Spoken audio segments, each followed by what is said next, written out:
Yes. Senator Dodd, thank you for in the Democratic debates identifying the F-22 as a Cold War obsolete system.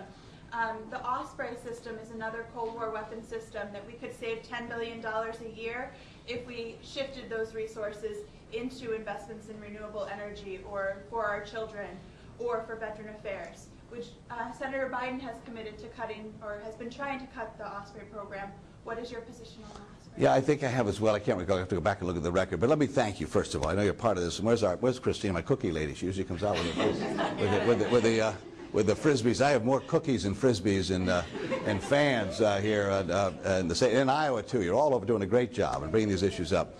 And let me just say to specifically, the specific weapon systems and so forth, but the general proposition, I think, is with all due respect, even more worthy than the specific items.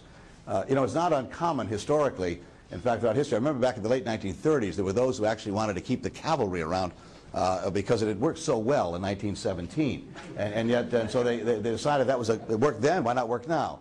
In a sense, you get almost the same mentality.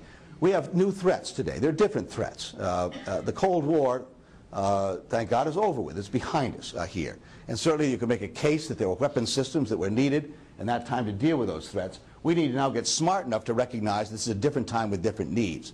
So I embrace the notion that we ought to be thinking far more creatively and imaginatively on how we prepare ourselves to be in good shape so that we can meet those challenges. But I also want you to know here that I also believe we need a good, strong military here. I don't want anyone in this room to believe that I'm against that. I'm not at all. I happen to believe that military options, unfortunately, from time to time become necessary. My problem with this administration is they seem to pick out that arrow as the first one every time, instead of recognizing when it's the failure of everything else where your interests are so compromised you have no other choice. But I don't want any of you to leave here to believe for a single second that I'm going to allow our country to become weaker. This crowd has, by the way. Lord forbid tonight we were faced with a military challenge, and every one of us here in this room believe that the only proper answer would be a military response. We're not prepared to make it today. This crowd has really done a great damage to our military. The civilian leadership in the Pentagon has done great damage. That's not just my comments. Those are the comments of our senior military people in this country. And we Democrats need to stand up and talk about this. We've got an opportunity to reach constituencies in this country that too often have thought we didn't care about that. We do care about it as Democrats.